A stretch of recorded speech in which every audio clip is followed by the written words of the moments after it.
Kopp, algab tänane saade.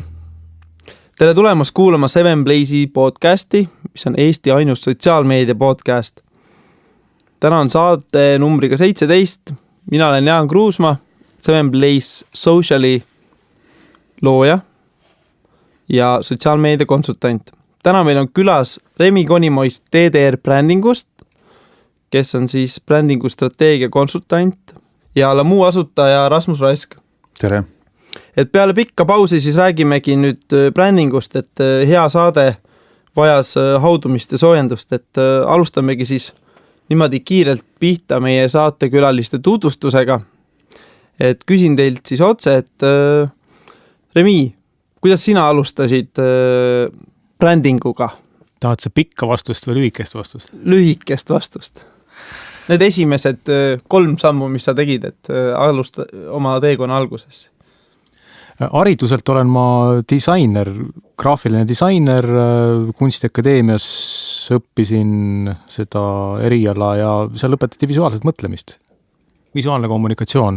Ja siis pärast seda, kuhu need noored lähevad, kas nad lähevad kunstnikuks või siis lähevad rakenduskunsti, siis näiteks reklaamiagentuur oli üks väljund, siis ma käisin peale ülikooli need põhilised sellised suuremad agentuurid läbi, mis siin Eestis on erinevatel ametipostidel ja see oli nagu esimene kokkupuude brändinguga, kuigi see oli kaudne, sest ma aitasin disainida brändi kokkupuute punkte. Niimoodi võib tinglikult öelda, et ma olin loovjuht ja disainer ja sellised ametid, eks ole, projektijuht. Aga mis minuga juhtus 2004. aastal oli see, et ma sattusin ootamatult ühte tudengiorganisatsiooni, kes saadab Eestis tudengeid Ameerikasse ukselt uksele raamatud müüma. Eestis on, teatakse vist enam-vähem seda asja. Et minul tekkis siis nagu päris ellu visatuna nii-öelda nagu turumajanduse siis mõttes, eks ole. Et kuidas siis see majandus töötab ja et siis sain nagu selle otsemüügi, ukselt uksele otsemüügi kogemuse kaudu siis nagu pildi ette nagu kogu sellest psühholoogiast, mis toimub siis müügis, turunduses ja nii edasi ja mida ma märkasin hästi kiiresti oli see, et ütle mulle, kui ma hakkan liiga palju lobisema, et ma niisugune vend. Et mida ma kiiresti märkasin oli see, et inimesed suhtlevad väga erinevatel tasanditel, et on verbaalne tasand, on visuaalne tasand, aga on olemas ka seisundite tasand.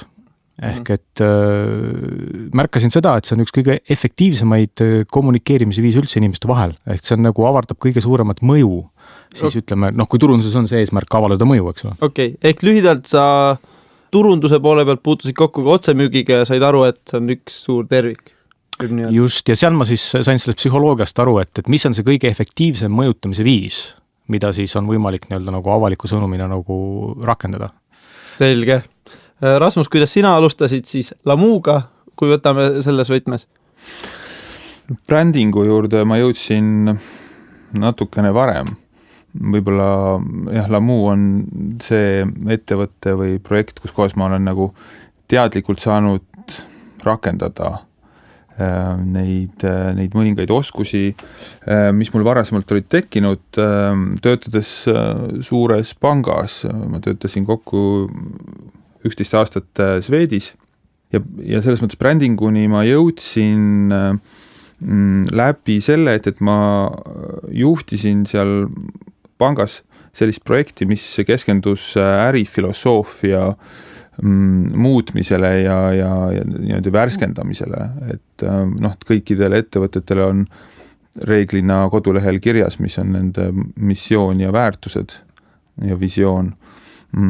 Aga me võtsime selle nagu selles mõttes sisuliselt või tõsisemalt ette, et püüdsime siis tegelikult ka inimestele kas nüüd maha müüa või kinnistada siis teatud väärtusi nende igapäeva rollides. Ja sealt kaudu tekkis selline arusaamine, et tegelikult see võikski see nii-öelda Swedbanka bränd olla, et väljendudes siis mingisugustes väärtustes, mida töötajad kannavad ja mida klient võiks nagu väljapoolt näha. Ja selles mõttes oli see nagu väga hea õppeplatvorm minu jaoks tulles absoluutselt nagu teistest valdkondadest, et ma olen hariduselt jurist ja selles mõttes nagu varasemad sellist ei disaini ega turundustausta ei ole. ja siis, kui ma tulin pangast ära 2012, siis tegelikult nagu nii-öelda mul oli päris palju sellist värsket kraami, mida ma sain Lamu loomise juures rakendada. Kirjeldage mulle oma tööpäeva ja mis osa sellest täidab sotsiaalmeedia? Rasmus? No ma olen nüüd 4 ja enam aastat ettevõtjana tegutsenud ja selles mõttes selline ettevõtja tööpäev on võib-olla hullult laiali valguv, et ma alustan reeglina oma tööpäeva sellega või päeva sellega, et ajan lapsed üles ja annan neile süüa ja panen koolikotti kokku ja siis heal päeval nad lähevad ise kooli ja mitte nii heal päeval ma võtan nad auto peale ja viin kooli. Ja siis ma hakkan nagu tasakesi toimetama. Ma arvan, et võib-olla mingisugune 2-3 tundi ma ikkagi lihtsalt teen mingeid e-maile ja asju arvutis ja siis on sinna päeva tõenäoliselt päris mitmeid kohtumisi ka, aga teinekord lihtsalt olemist ja lugemist, et ma nagu väga nagu selline organisatsiooni või selline kalendrifašist ei ole, et kogu kalender peab olema täis bookitud 15-minutilise täpsusega. Aga jah, nagu sotsiaalmeedias, Facebookis, üldse nagu arvutis ma olen ikkagi päris palju ajast, ma arvan, liiga palju. Mis kanaleid sa ise kasutad? Kuna meie enda Lamu tegemised ongi peaasjalikult ainult Facebookis, et siis kindlasti on see minu see peamine kanal, mida ma jälgin nii nii-öelda nagu isiklikus plaanis kui ka tööalaselt. Nii et mul nagu mingisuguseid selliseid, ma arvan, mingid väga erilisi kanalid või sellist erilist huvi ei ole, et ma arvan nagu selles mõttes nagu iga teine eestlane. Aga kuidas sul lood on Instagramiga? Jaa, ma vist ei ole veel päriselt osanud seda nagu rakendada, et me lõime küll konto ja aeg-ajalt me mingisuguseid postitusi sinna ikkagi nagu teeme, aga põhiliselt ma näen seda, kuidas inimesed täägivad mingid pilte, kus nad on Lamud söönud on ju, või mingisuguses seltskonnas seda eksponeerivad, et nii ma olen pigem sealt kaudu nagu vaataja kui ise aktiivne tegija. Ma ise tunnetan, et Lamul oleks tohutu potentsiaal Instagramis, et soovitan kindlasti seda kaema minna ja olemas seal olla, et tegelikult kui sa ütled, et neid Lamu pilte juba leidub seal nagu orgaaniliselt, et siis põhimõtteliselt pool tööd on sul ette ära tehtud, et lihtsalt alusta regrammimist kas või. Väga põnev. Saame pärast arutada. Remi, räägi, kuidas koosneb sinu tööpäev ja mis osa sellest on sotsiaalmeedias? No sotsiaalmeedias Facebook näiteks, ma ikka kasutan väga aktiivselt, ta tekitab harjumuse kiiresti. Kui ma nüüd mõtlen, et mis seal nagu praktilises mõttes sealt nagu saada on, ta on nagu perioodiliselt, et võib-olla mõni periood, kus sul on rohkem midagi öelda, siis sa nagu ütled seda, eks ole. Teine periood on see, kus võib-olla väga vähe suhtle, mul on niimoodi, ma räägin praegu ainult endast, et mingi periood on, kus ma võib-olla väga ei suhtlegi kellegiga. Aga olen tähele pannud, et on kujunenud välja mingisugused sellised infokanalid, kust ma parema meelega infot tangin, et ma ütleme uudisteportaalidest võib-olla lipsan läbi küll, ütleme, seal on Postimees, Delfi, Äripäev nii edasi, aga ma olen tähele pannud seda, et sellised suured uudisteportaalid on kujunemas Eestis pigem sellist arvamusportaalideks. Et sealt nagu sellist objektiivset pilti läheb üha keerulisemaks, üha keerulisema kätte saada.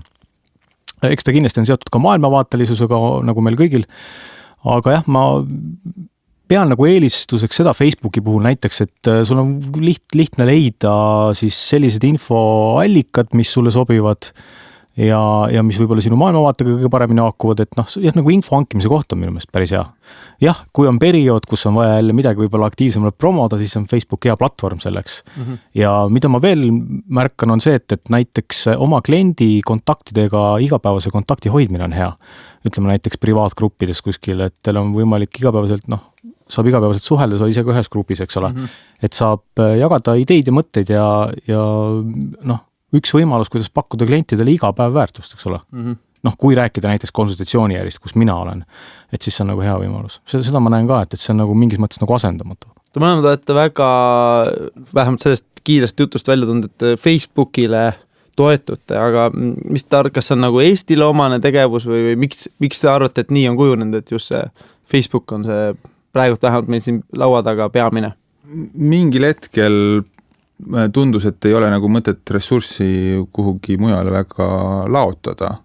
Et mina ei tunneta, et see nagu suur katastroof on, et mingisugune sotsiaalmeediaplatvorm, mis on nagu tegelikult eraettevõte on ju, et see on kujunenud selliseks üldiseks infoallikaks või kus nagu päris palju ka ametlikku infot läbi jookseb ja mida ettevõtted oma peamiseks platvormiks nagu kasutavad. Et selles mõttes ma arvan, et mingil hetkel, eks ole Facebookist endast, et kuidas nad seda oskavad nagu tasakaalustatult nagu arendada nii, et see kasutamine jätkuvalt oleks nagu huvitav inimestele ja ettevõtetele. Kõige suurem ja kõige mugavamist. Aga lähme siis põhiteema juurde, mis on bränding, kuigi põgusalt juba natuke rääkisime, aga seletage lahti lihtinimesele, kes meie saadet kuulab või ei kuula, et mis asi on bränding? No mina olen ise harjunud seda väljendama sellise lühikese lausega, et bränd on see, mida teised räägivad sinust, kui sind ei ole seal. Aga kui ma olen siin, esindan enda brändi. No see on lihtsalt nagu piltlikustamise mõttes, et mida sinust teised räägivad. Sest kui sa oled seal, siis sa seda protsessi mingit moodi nagu niimoodi manipuleerid, ütleme pehmelt öeldes, sa mõjutad seda, aga kui sind ei ole seal, siis räägitakse nii, nagu tegelikult sinust arvatakse. Et bränd ongi see, mida sinust tegelikult arvatakse.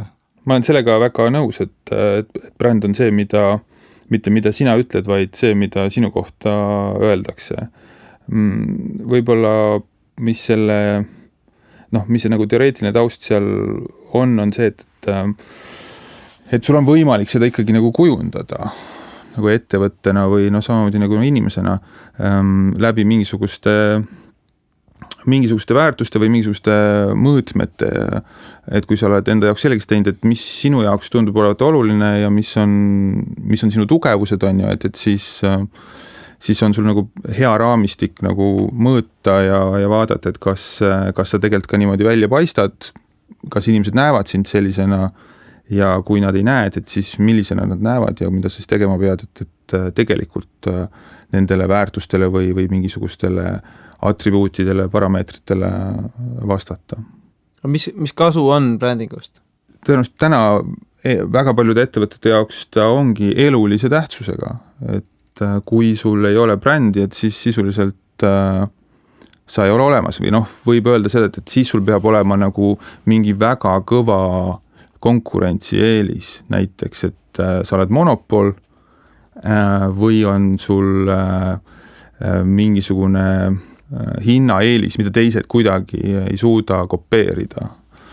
Aga kui sul nagu sellist loomulikku monopoli või hinnaeelist ei ole, et siis sealt üle jääbki see, et sa pead eristuma kvaliteedi, eristuma kasutusotstarve millegi poolest ja kokkuvõttes see ongi see bränd, on ju, et kuidas seda teha. Aga kuidas kui ütleme, et satub väga selline vanakooli ärimees, kes väga on harjunud sükestesse teiste võtetega, siis ütleme äri ajama, et olen ise palju silmitsi olnud sellega, et tuleb väga palju sükest teavitust teha, et üldse inimene aru saaks, miks see vajalik on, et tuleks investeerida kõigepealt brändi loomisesse, enne kui üldse midagi pihta hakkad, et enne võiks aru saada, miks sa seda teed, eks ju? Jah, bränd on oma olemuselt multidistsiplinaarne mõiste, ehk et seda brändingu teemat on võimalik lahata erinevate nurkade alt ja erinevad koolkonnad on lausa olemas brändingus, et mõistetaksegi seda mõistet erinevalt. Ja mina olen spetsialiseerunud väikeettevõtlusele, väikeettevõtjate brändimisele, et ma ei tegele kesk- ega suurettevõtetega. Et siit nagu tegelikult jookseb ka 2 erinevat suunda, et kuidas ütleme suurettevõtte või keskettevõtte versus väikeettevõtte brändi arendab. Kui ma peaksin seletama kellegile näiteks väikeettevõtjale, et miks tal võiks seda brändi arendust vaja minna, siis on seda kõige lihtsam seletada müügi seisukohalt, et brändi arendus ei ole tegelikult, sellega ei ole võimalik müüki teha. Müüki tehakse ikka läbi müügitegevuste. Aga brändi arenduse protsess on miski, mis aitab seda müügiprotsessi kindlustada ja stabiliseerida. et ta on nagu pigem sellise nagu eesmärgiga asi. Nii et kui näiteks ütleme, keegi ettevõtja on oma teadlikkusega selles etapis, kus ta mõtleb, et on vaja müüa, mida ma arvan, et enamus väikeettevõtted mõtlevad ka, eks ole. Et siis tihtilugu ei pruugi üldse tullagi teadvusesse see üldse mõte, et meil oleks brändiarendust vaja. Et see brändiarendus tavaliselt tekib päevakorda siis, kui on tekkinud stabiilsus ja hakatakse muretsema, kuidas seda hoida, mida ma olen nüüd saanud. Kuidas sellest mitte ilma jääda. Tavaliselt siis lähevad alles mõtted selle peale. Et saaks öösse rahulikumalt magada, siis lähevad mõtted, kuidas kindlustada seda nüüd. No ma arvan, et üks põhjus, miks me sellest brändingust võib-olla nüüd rohkem oleme hakanud rääkima, on see ka paljude Eesti ettevõtjate areng või selles mõttes selline pidurdunud areng. Eesti kindlasti majanduskliimana, majanduskeskkonnana ei ole enam selline odava tööjõu ja odava toote valmistamise maa on ju. Ja küsimus sealt ongi, et kui sa ei suuda nagu konkureerida hinnaga, odava tööjõu või odava energia baasil, et siis sul peab midagi muud olema, on ju. Ja kui nüüd mõelda seda, et kuidas keegi kuskilt mujalt saaks aru, et miks ta seda mingisugust puidust moodulmaja või mingisugust tehnoloogilist mingit masinat või kas või mingit toiduainet peaks Eestist just ostma, et siis on ju küsimus, et kuidas sa nagu selgeks teed, et mille pärast sa siis nagu eriline oled. Et need põhjused, kuidas sa eristud, see tuleks nagu väga selgelt läbi mõelda ja siis mõelda, et kuidas sa seda suudad ka nagu selgeks teha ja kommunikeerida. Aga võib-olla ma räägin mõned asjad veel, et mida tavainimene või mida tihtipeale arvatakse, et mis see bränd on, et see on logo. Isegi minule veel täna tundub see üllatav, et tihtipeale brändi võrdsustatakse ettevõtte logo või sellise visuaalse märgiga, mis mõned selles mõttes võib isegi nagu tehniliselt olla nagu õige, et jah, kui keegi paneb sulle paberile või ekraanile ette Nike logo on ju, et siis see ongi see esimene asi, kuidas see bränd väljendub, aga küsimus on pigem selles, et mis selle Nike logo taga on, et mis väärtusi või mis kuvand, mis asjad sellega seostuvad inimestele on ju. Et selles mõttes et nagu bränd, ütleme, on nagu sisu ja logo on see, mis on siis see visuaalne silmaga nähtav osa. Mul endal tuleb selline lugu meelde kunagisest ammusest ajast, kui ma hakkasin siis uurima ka, mis imeloom see bränding on, et kuidas see alguse sai, et kunagi USAs oli siis erinevatel karjamaadel erinevad lehmad ja selleks, et need siis omavahel segamini ei läheks, hakati siis lehmi märgistama oma siis selle jäljega ja siis hiljem ka siis sellest võib-olla see oma talu uhkus, eks ju, või oma siis farm või rancho, kuidas seal nüüd öelda, et siis ikka, et see kannab sinu, eks ju, selle farmi väärtuse edasi, mitte lõpuks seda, et kui ägeda joonistuse sa teinud oled. See on tõsi ja muuseas see sõna brand, ta on tulnud inglise keelde kuskilt Skandinaaviast ja võib-olla see on siis nende läbi Skandinaavia immigrantide, kes on USAsse liikunud, et sealt kaudu sai võib-olla see laiema kõla, aga jah, et see nagu branding on kuskilt Skandinaaviast pärit loomade märgistamise termin. Remi, sina siis oled täna õpetaja rollis, eks ju, sa käid, aitad inimesi oma brändi arendada. Just. Et mul on ka selleks siis sinu suunatud küsimused, et mida sina konsultandina oma klientidele esimese asjana õpetad ning kui ütleme, mina kui klient näiteks tahaksin juba pöörduda, mis kasu nad sellest saavad, sinu teadmist? No eks nii nagu on erinevaid inimesi, nii on ka erinevaid juhte. Eks igal ühel on ikka oma isiklik story, kuidas ta selle teema juurde jõuab ja väga erinevad teed on selleks.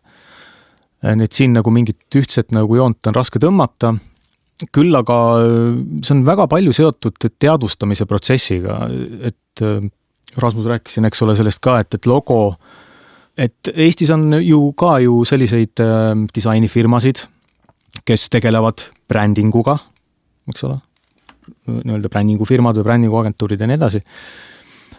Kui nüüd minna ka nagu selliselt hästi nagu konkreetseks nagu praktilises mõttes, et mis see siis, et orienteeruda selles brändingu maailmas paremini, siis on olemas kõik, mis puudutab nagu esteetilist poolt, ehk siis seda disain-kommunikatsiooni, eks ole. Kas ta siis on, ütleme, verbaalsel näol, lingvistikaga töötatakse või visuaalidega, et see tegelikult on nii-öelda brändi lubaduse vormistamine, sest et disainitakse infokandjaid. Ja nüüd need infokandjad paisatakse turule, mis kannavad endast brändi lubadust. Aga see ei ole ju bränd. Et bränd on miski, mis tekib kokkupuutes selle ettevõtte ja siis kliendiga. Et seal tekib see nagu see brändi kogemus, mille tagajärjel siis tarbija peas kujuneb välja siis see seisukoht, arusaam, et mida siis see ettevõte oma kultuuriga või siis oma toote või teenusega nagu tähendab tema jaoks. Mitte mida ta arvab, vaid mis tema jaoks see on. Nagu tema jaoks reaalsus, see toode või teenus või ettevõte. Et seetõttu on nagu kaks erinevat võimalikku viisi vaadelda brändi. Üks on see, kui need ettevõtted, kes ei puutu oma klientidega selles mõttes otse kokku, või et nende kokkupuute klientidega on läbi toodete, näiteks ütleme poevitriinil olevad tooted. Et see, kes ostab seda toodet, ei puutu kokku otseselt selle ettevõtte kultuuriga ega ettevõtte töötajatega. Et sellisel juhul on võimalik nagu lüüa lahku ettevõtte kultuurist see toode ja luua sellele tootele oma bränd, mis on siis mingisugune muinasjutt või jutustus, mis siis haakub näiteks sihtgrupi väärtustega. Et see on üks moodus ja viis, kuidas teha, see sõltub ärimudelist. Teine moodus, mis on seotud rohkem nagu teenusettevõtetega, siis seal kujuneb bränd tegelikult välja puhtalt selle baasil, kokkupuute baasil. Ehk et siis ka siis näiteks väikeettevõttes ettevõtte tegevjuht, kes suhtleb pidevalt oma klientidega, tema on selle nagu brändikandja ja siis ütleme teised ettevõtte töötajad. Ja siis see kultuur, mis ettevõttes nagu kujuneb. Nii et siin on jah nagu erinevad suunad ja kuna mina rohkem puutun kokku selliste ettevõtetega, kus siis on nagu selline nagu väike ettevõte tegeleb nagu teenuse osutamisega, eks ole. Et siis ainuke võimalus, kuidas sellises kontekstis ettevõtte brändi arendada on ikkagi see kultuur kui selline ettevõtte kultuur. Ja see siis mõjutab otseselt kliendi suhet, eks ole, kliendi ja ettevõtte vahel. Nii et kui sa küsid seda, et mis see siis, või kuidas seda brändi luua, et siis sellises kontekstis vaadelduna on see ainult ettevõtte kultuur, mis määrab ära, kas üks bränd teises, kuidas ta eristub, kuidas ta on näiteks veenvam, suuremat väärtus sihtgrupile pakkus, ongi see kultuur, mida ettevõte endas kannab.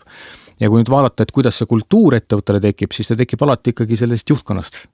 Et juhtkonna põhiväärtused ja potentsiaalid, mida nad rakendavad oma siis sellesse organisatsiooni, läbi mille kujuneb siis töötajaskond ja see kultuur tervikuna. Et see taandub tavaliselt alati selle väikse juhtkonnani, mis tihtilugu Eestis on ainult üks inimene.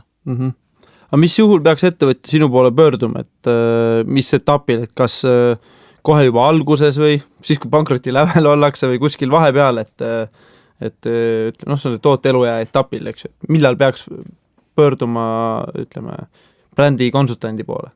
Ma olen pannud tähele seda, et inimesed hakkavad otsima uusi võimalusi siis, kui on häda majas. Et kui asjad nagu sujuvad ja kõik on nagu vanaviisi jookseb, ega siis keegi midagi uut ei hakka tegema. Et kui mingisugune jama on, eks ole, või mingi mure on, näiteks ütleme, kliendid lahkuvad. Või siis näiteks väärtuslikud töötajad lahkuvad, eks ole. Või siis, et toimub mingisugune tagasilöök, käibe müügilangus on ja millega ei osata nagu esmapilgul midagi peale hakata. Koheselt. Ei ole ühest vastust nagu, et on nagu mingi tendents kui selline, mida sa üleöö muuta. On mingi tendents on käivitunud. Või siis näiteks ütleme, võib juhil endal olla mingisugune motivatsioonilangus. Et näiteks huvi kaob. Või siis enam ei lähe asjad, eks ole. Et kui sellised probleemid tekivad, siis nüüd on võimalus hakata vaatlema, et kus need probleemid on alguse saanud. Neil on mingi põhjus. Ja võt sealt siis hakkab tavaliselt kaevuma väga põnev maailm. Et need probleemid, mis siis ennast avama hakkavad, kui juhil on huvi nendele otsa vaadata, siis sealt hakkavad tekkima väga palju uued võimalused tegelikkuses, praktiliselt. Et kuidas need uued võimalused tulevad tavaliselt läbi probleemide, ega nad niisama ei koputa kellegi uksel. Rasmus, millist välist abi, olen palju seda rääkinud, aga millist välist abi sina oled kasutanud brändi loomisel ja mis probleemidega sina oled kokku puutunud siis, ütleme, ettevõtte juhtimisega? No vot, nagu ma ütlesin, et kui ma pangast ära tulin, et siis oli üks asi, mida ma arvasin, et mul on natukene teadmisi kogunenud, oli just selline sisulise brändi ülesehitamine. Et selles mõttes me ei ole kuni selle sügiseni, nüüd läheb juba 4. aasta, ei ole sellist välist konsultatsiooniabi küsinud, et tegelikult nüüd selle sügisel esimest korda, kui me tunnetame, et meie selline orgaaniline või loomulik kasv hakkab Eestis pidurduma, et me oleme päris paljudes kohtades juba olemas, et mingi üle 120 müügikoha ja iga-aastane, lihtsalt selle võrra, kui sa oled juba igal pool praktiliselt olemas, et siis on küsimus, et sa saad edasi kasvada läbi selle, et sa teed rohkem tooteid või inimesed ostavad rohkem su tooteid. Ja see oli tõesti selles mõttes ka, ma ei ütle, et see nagu kuidagi kriis on, aga lihtsalt me nagu ennetasime nüüd seda, et hakkaks vaatama, et kuidas meid siis nagu nähakse väljaspoolt, on ju, et palju üldse inimesi teab Lamuud, on ju, sellised basic, väga, väga baasasjad, et kui sind ei teata, siis tõenäoliselt ei ole siin ikka nagu sinu toodet ju proovitud, on ju. Et me tegime ära sellised arvamus või need avalikud uuringud, et täna me teame, et Lamuud teab umbes 30% inimesi Eestis, et iseenesest siis selles mõttes on see nagu potentsiaal on suhteliselt hea, et 2/3 ei tea ja et 1/5 on proovinud, et 4/5 ei ole, et vaat, kui seal on nagu päris suur potentsiaal ja siis hakkadki mõtlema sealt edasi, et kuidas siis nendeni jõuda, kes siis täna veel ei tea meist või ei ole proovinud, et osade puhul võib-olla on nagu hind kindlasti teema, aga seal on kindlasti suur hulk inimesi, kes võiksid kas regulaarselt või aeg-ajalt meie tooteid tarbida. Ja see on see koht, kus kohas sa siis selgelt ise ennast ei suuda nagu kõrvalt vaadata, vaid et küsid kellegi käest abi, et kuidas me siis võiksime nende inimesteni jõuda.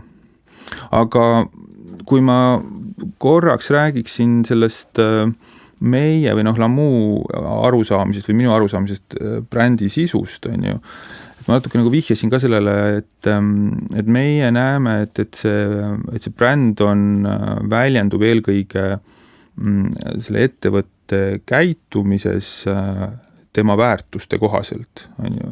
Et meil on 3 väärtust, mis me oleme enda jaoks paika pannud, mida me kliendile otseselt selles mõttes ei lähe ütlema, et me oleme sellised, aga me tahame, et meie toode, meie kommunikatsioon, meie kliendi teenindus, mis iganes kokkupuutepunkt kliendiga on, kus ta meid näeb, kas siis nagu toote näol või kuskil väliüritusel, et see väljenduks, need väärtused väljenduksid meie käitumises. Ja need väärtused on, et me oleme ausad, me oleme julged ja me oleme naeruväärsed. Ja kui need nagu kokku võtta, miks me see on nagu omaette story, miks sellised väärtused just on ju, aga et kui need on nagu 3-4 võib-olla, et siis on nagu tõenäoline, et sa suudad neid esiteks endale meeles pidada, mis need on ja enda töötajatel ka kuidagi need nagu selgeks teha või et me oleme need nagu läbi arutanud ja mõelnud, et mis siis nagu meie igapäevastes rollides, kuidas me saame neid väärtusi siis kasutada ja rakendada. Ja see tähendab, et loomulikult osadena need väärtused võiksid olla sellised, mis nagu haakuvad sinu enda väärtustega. Aga samas, et kas igaüks peab naeruväärne olema, on ju, et see ei ole võib-olla, et ta on mõneti ka juba selle sama toote või sellise toote spetsiifiline, et kuidas see fun element näiteks tuua sellesse jäätisesse, on ju.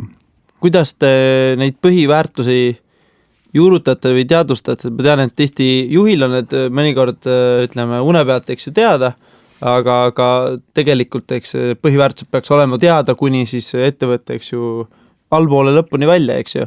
Et tean ühe ettevõttega siin just kohtusin esmaspäeval, kes neil on iga kuu põhimõtteliselt sama teema, aga ikka on kas 1 või 2 uut töötajat ja lihtsalt lastakse uuesti, loomulikult vaadatakse slaidid üle või sisu üle, et mis need uuendused ka on loomulikult, aga tehaksegi siuke 4 tundi iga kuu terve siis ettevõttele kokku ja kindlasti selline tutvustamine, informeerimine on oluline.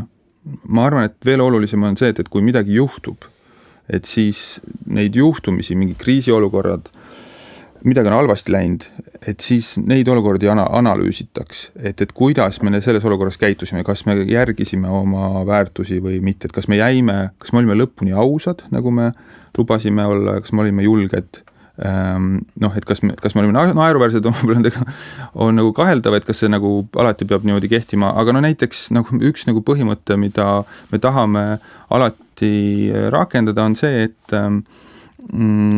et kui inimene tunneb, et ta on millegi pärast ostnud mingisuguse lammuutoote, mis ei peaks nii olema, nagu ta on.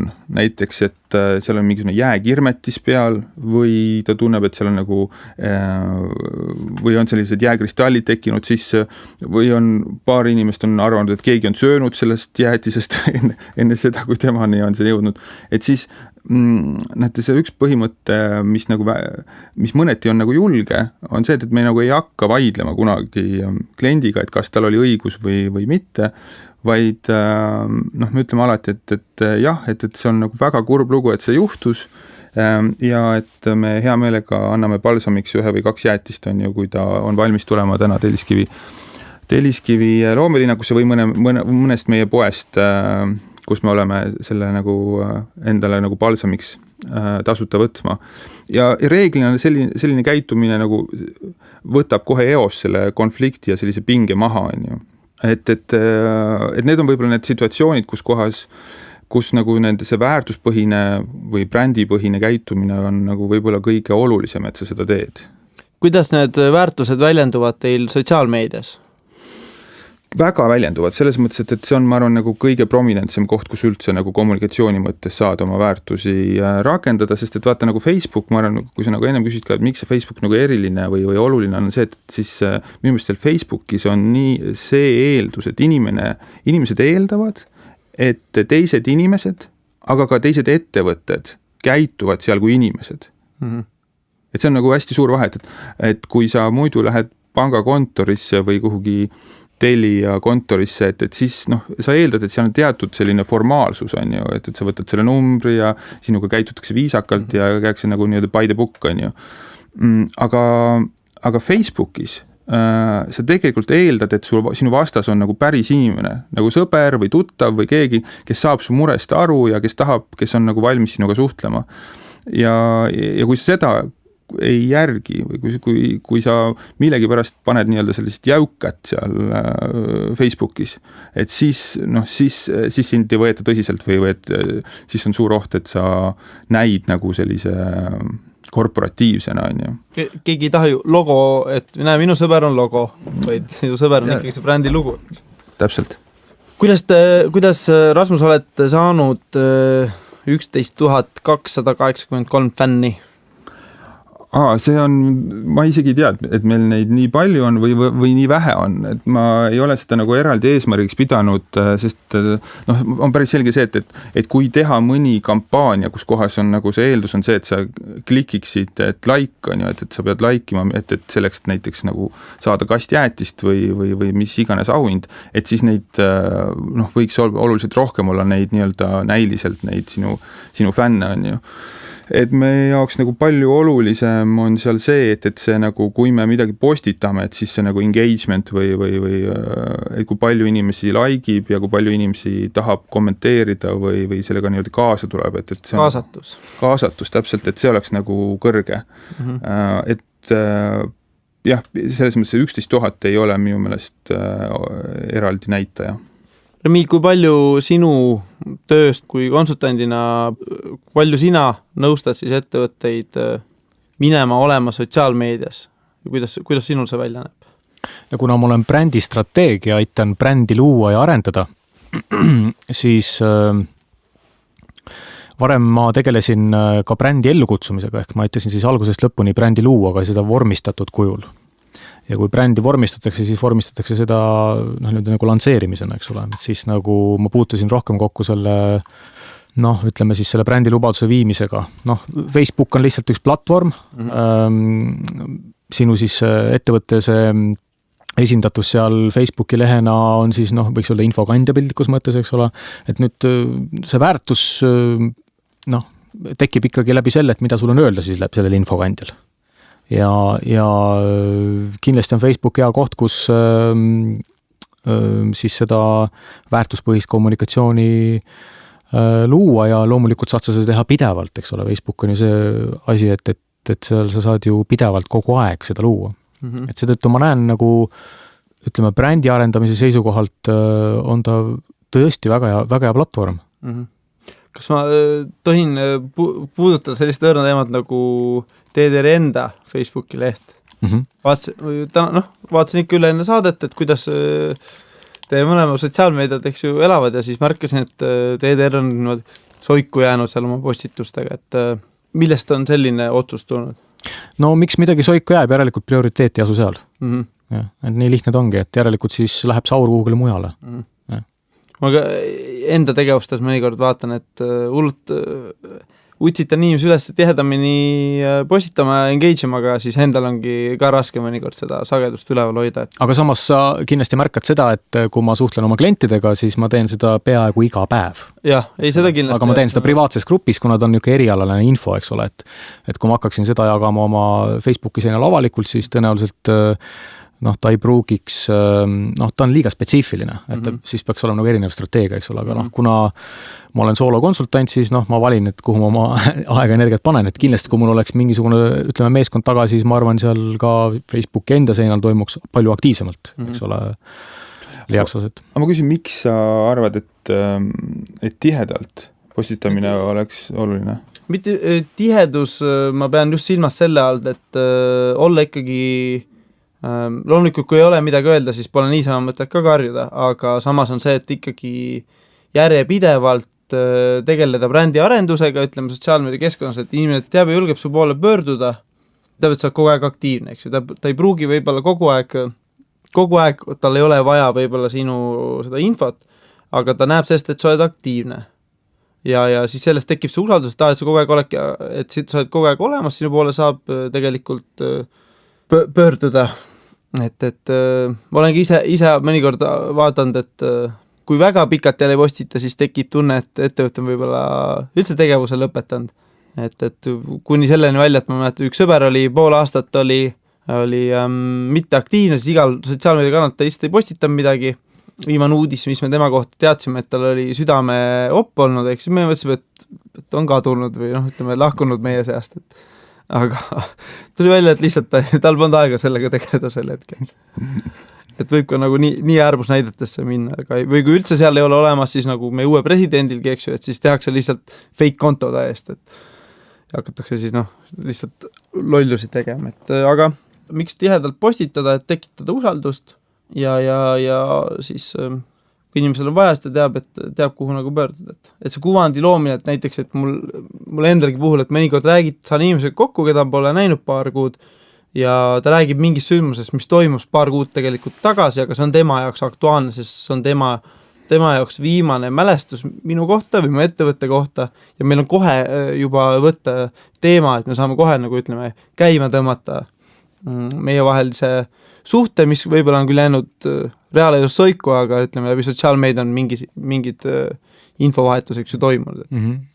Kas ma tohiksin siinkohal üks mõte, mis mul tekkis, et kui vaadata, et kuidas Facebookis ma võib-olla siin ei saa öelda, et ma nüüd väga oleks seda vaadanud viimasel ajal, aga see mehhanism on ju tegelikult selline, et kindlasti on neid, kellel nagu ei ole eriti midagi öelda, aga nad teavad, et nad peavad olema pildis. Võib-olla see on isegi suurem hulk, eks ole, et nad lihtsalt nagu võtavad seda kui mingisugust taski, ehk siis teistmoodi öeldes vajaduspõhine, sest et paratamatult suuremas osas on ettevõtlus vajaduspõhine. Inimesed teevad seda selleks, et teenida raha. Väga vähe on neid ettevõtteid, kes teevad missioonipõhiselt. eks ole, et natuke rohkem on neid, kes ütlevad, et nad teevad missioonipõhiselt. Aga kui sa hakkad praktiliselt uurima, et kuidas see missioon, mis neil näiteks ütleme veebilehel on kirja pandud missioon ja visioon, et kuidas see rakendub nende igapäevategevustes, siis nagu ei osata midagi enam öelda. Et see on tegelikult hästi kiiresti kohe näha, ütleme eksperdil, et kas see ettevõte rakendab oma missiooni ja visiooni ka tegelikkuses oma tegevustesse või mitte. Et sellised ettevõtted on üsna korralikud pärlid, kes seda suudavad teha ja need tavaliselt domineerivad oma valdkonnas, kes suudavad seda missiooni rakendada oma tegevustesse. Ja sellisel juhul paratamatult muutuvad nad oma sihtgrupi ja klientide jaoks mitte nii väga ainult see vajaduspõhise teenuse või toote müüjaks, vaid inspireerijaks.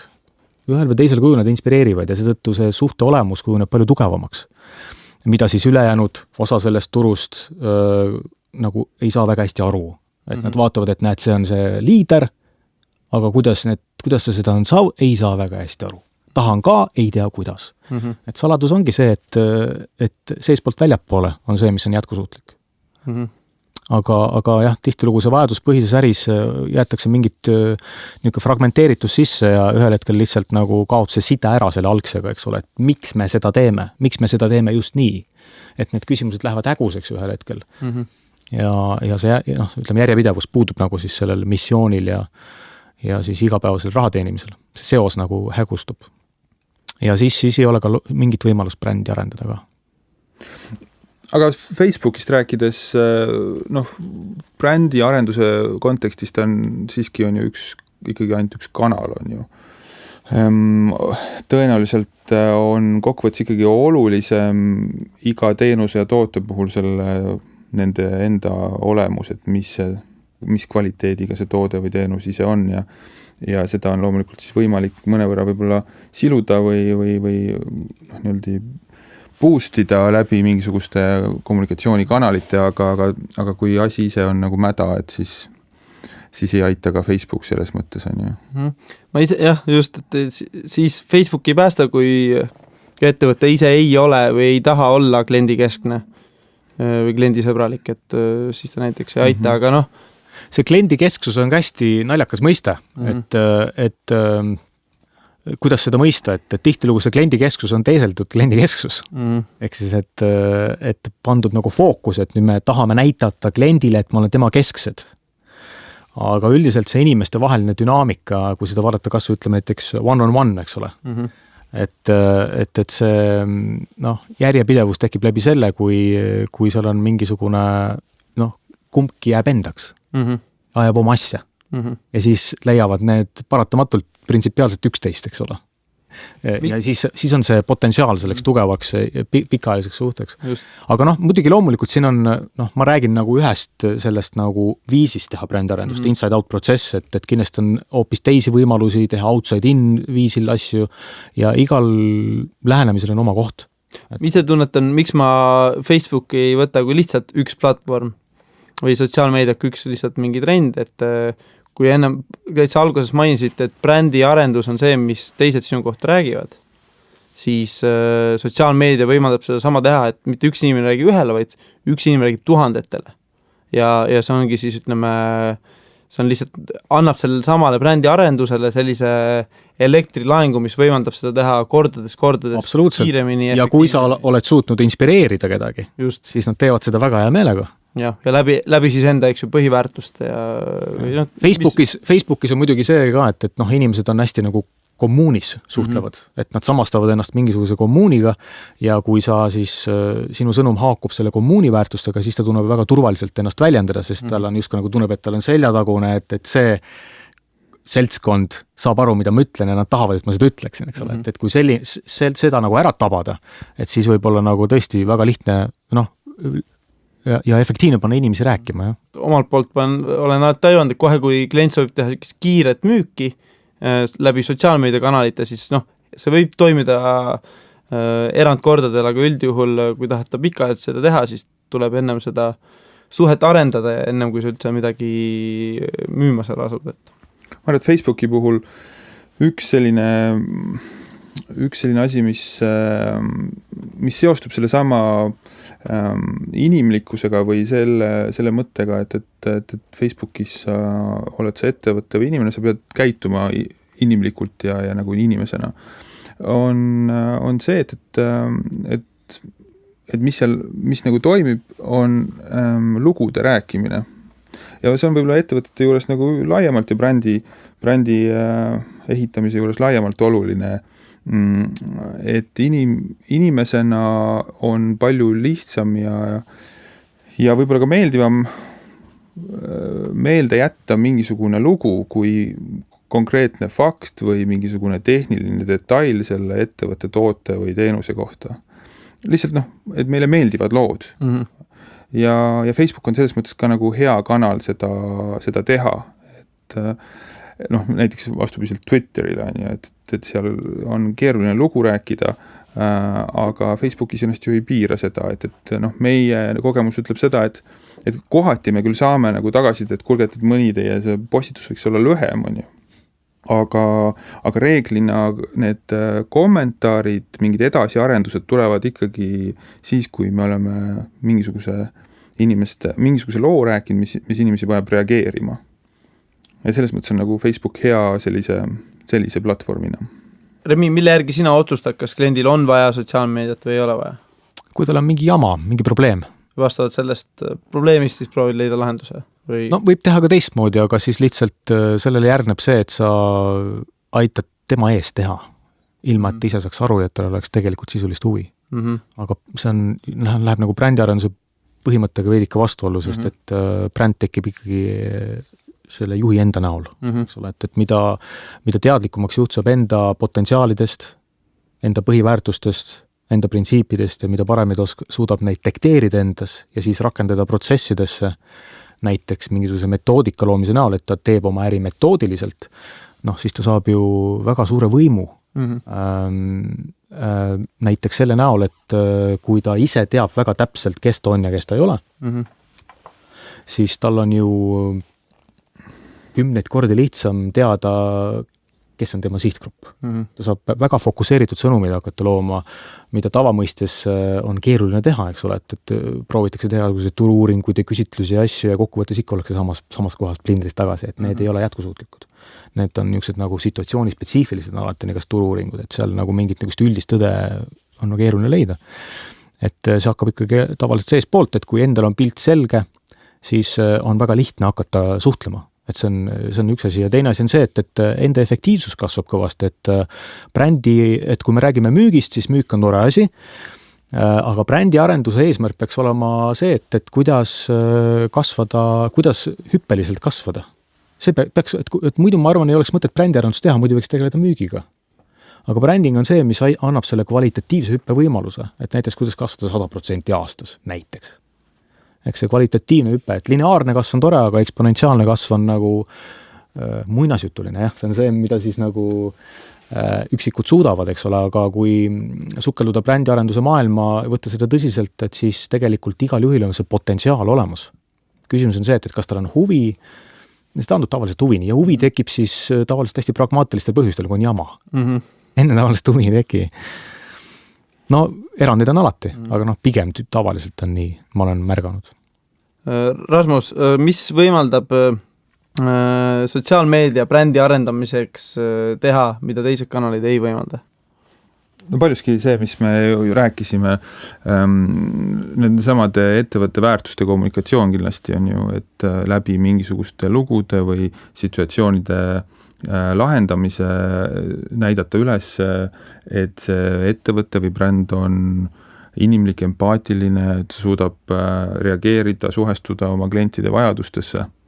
Et selle jaoks nagu sotsiaalmeedia ongi, ma arvan, nagu kõige loogilisem platvorm, vastupidiselt näiteks sellele, et sa teeksid pressiteate, on ju, mis on hästi kuiv ja ametlik on ju ja sa võid seda ka teha, on ju, aga tänapäeval ma ei tea, kes loeb pressiteateid, on ju.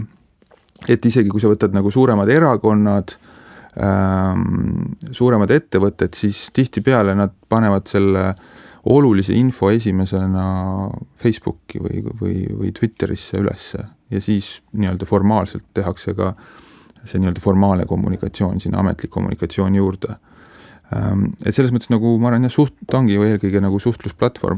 Kui mõelda seda, et kui me räägime siin sellest, et teha mingisugune selline kvalitatiivne hüpe, et siis ma arvan, et selles mõttes Facebookist või sotsiaalmeediast laiemalt jääb nagu väheseks, et see areng ja kvaliteet ja pingutus peaks minema ikkagi nagu sinna teenusesse või tootesse sisse, et mille võrra see on parem kui teised tooted, mis on nagu järgmise põlvkonna tooted, et kuhu see energia võiks minna.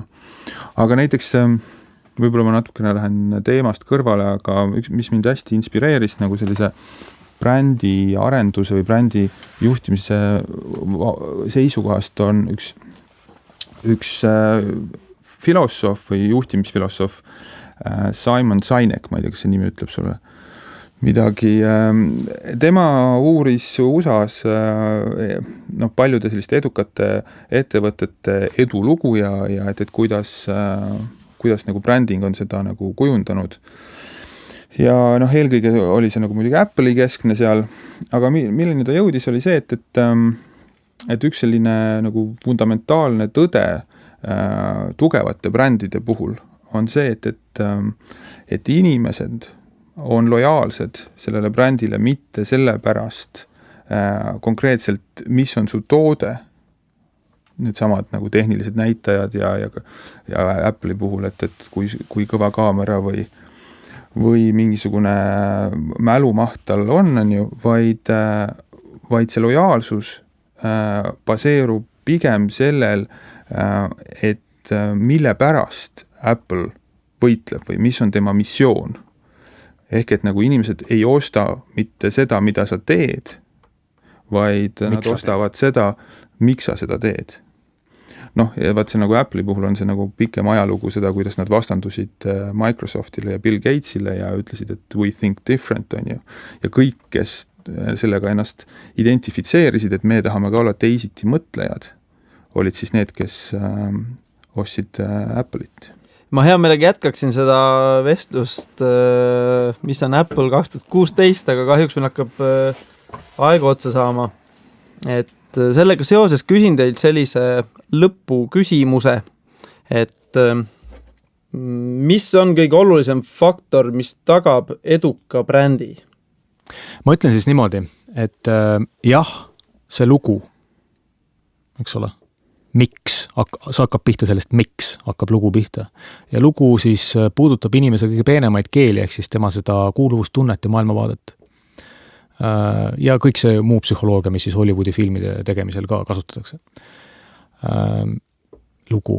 Teiselt poolt see lugu võib ülekantuna tähendada samas ka seda, et miks teeb keegi väike ettevõtja näiteks oma seda äri, mis ta teeb.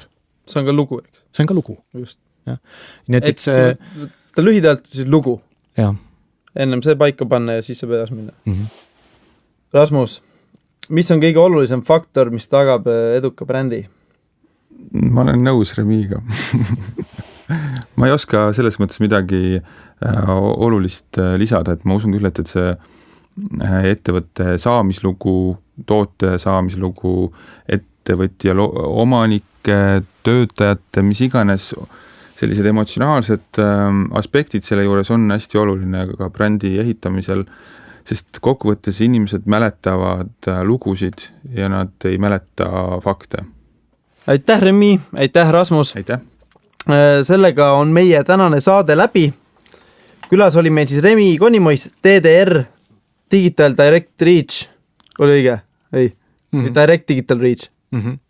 See nimi loodi DDR 2010 sõprade copywriterite poolt ja siis oli siis oli just see, kui see Facebook nagu muutus, 2010 muutus see Facebook nagu läks massidesse. Mm-hmm. Ja siis nagu kuidagi tekkis see Direct Digital Reach oli tol hetkel päevakorras, aga ta tegelikult ei kanna enam praegusel hetkel seda, mida ma teen, eks ole, et see DDR lihtsalt on jäänud nagu lühendina. Natukene mõistan küll su muret, aga kui sa niimoodi lühidalt, kui mina lühidalt sind tutvustan, siis ma ütlen, et Remi Konimois DDR. Deutsche Demokratische Republik. Siis jääb meelde, muidu ei meelde ju. Ja aitäh Rasmus Rask Lamuust, kes jagasid meile oma teadmisi brändi loomisest. kui teil on nendele veel rohkem küsimusi, siis leiate nad üles Facebookist, võite kirjutada nende postkasti, võite kirjutada Seven Blaze'i postkasti ja kui kellelgi on huvi näiteks brändi arenduse vastu, ükskõik mis siis küsimusega, täiesti ükskõik mis küsimusega, siis mina kutsun küll, et lisa mind Facebookis sõbraks. Mina omakorda teen sul ligipääsu brändiarenduse teemalisse gruppi, kuhu ma siis igapäevaselt jagan kasulikke ideid ja mõtteid brändiarenduse kohta. See oleks üks võimalus näiteks saada eksperdilt igapäevast infot, eks ole, selle kohta.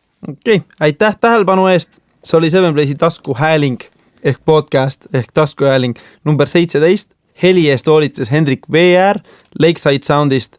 Kindlasti kuulake ka meie eelmise podcasti saateid SoundCloudi vahendusel, leiate meid YouTube'ist, meie kodulehelt, iTunes'ist ja kui teil on veel mõni ettepanek, kust meid võiksite või tahaksite üles leida, siis andke kindlasti teada.